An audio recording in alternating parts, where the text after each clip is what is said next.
one of our first insights is linearity of success. We already talked about how efficiency drives leaders to focus on doing more of the same.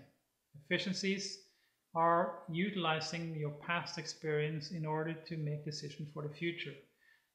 And in that perspective, linearity has implied in almost every single organization that the future is not fundamentally going to change too much for your company, so that you can keep utilizing your past experience in order to solve all the future challenges. We're going to address some of these fundamental things, because these are one of the real big challenges for leaders. When do you have to venture beyond your experience, and how do you do that? How do you venture beyond your experience in order to make those decisions? Now, the first slide I'm going to show you now is this. If you can stop a little bit and reflect on the slide, and the first thing you should reflect on is your initial reaction. What is the first words that comes to your mind when you see this slide?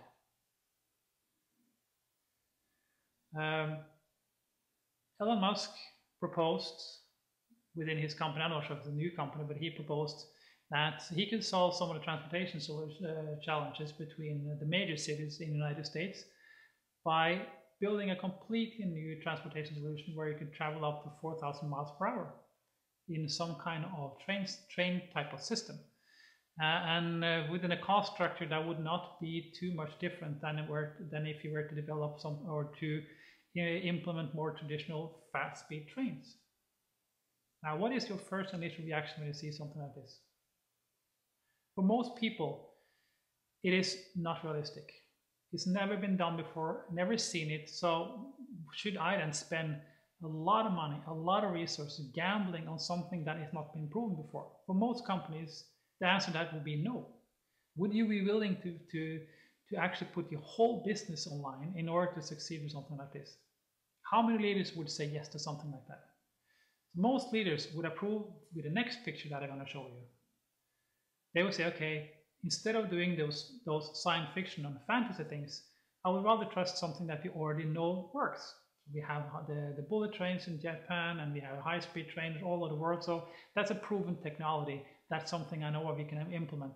Then certainty is still there, but it's still manageable. That I can get experts that can tell me exactly what to do. So it makes sense. That's what we should put our money into.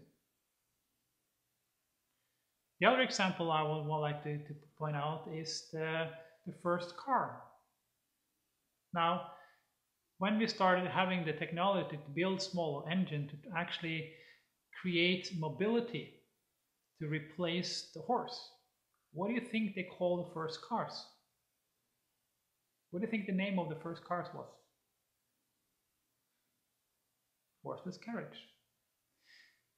In the beginning, we didn't have the fantasy to actually see beyond what we have today. We had a horse, we had a carriage, we replaced the horse with an engine, so it's a horseless carriage. It's a description of what that new thing was.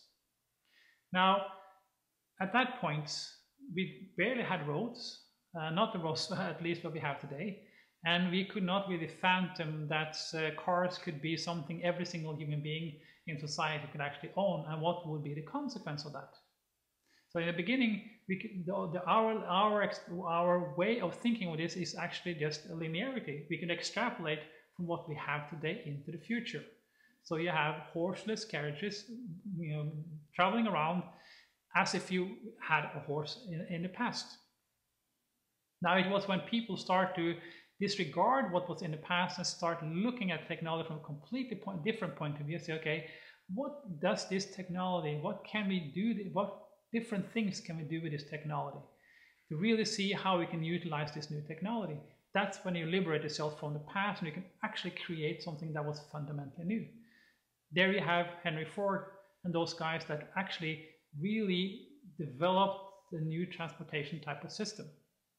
And they become then the inventors. They are the ones who are able to do the difference part. Now, the interesting part here is that very often you see that these are not leaders from the existing organization. These are people coming from the outside. These are people who naturally see things differently because they don't have that experience.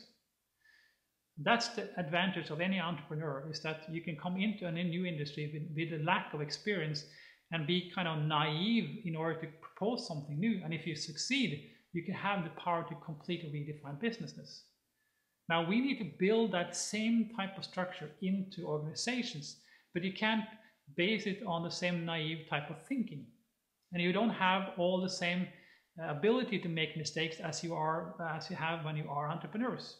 So we need to build that type of thinking into any type of organization, but also managing that risk and managing that uncertainty. And that's what we want to do when we talk about building innovation leaders. Leaders who understands that their past is there. You can never take your past out, but you have to understand when the past works with you and when the past works against you. How do you evaluate new solutions where you can actually remove your past and be free to actually approach something new, completely new business models? That's what we require of future leaders.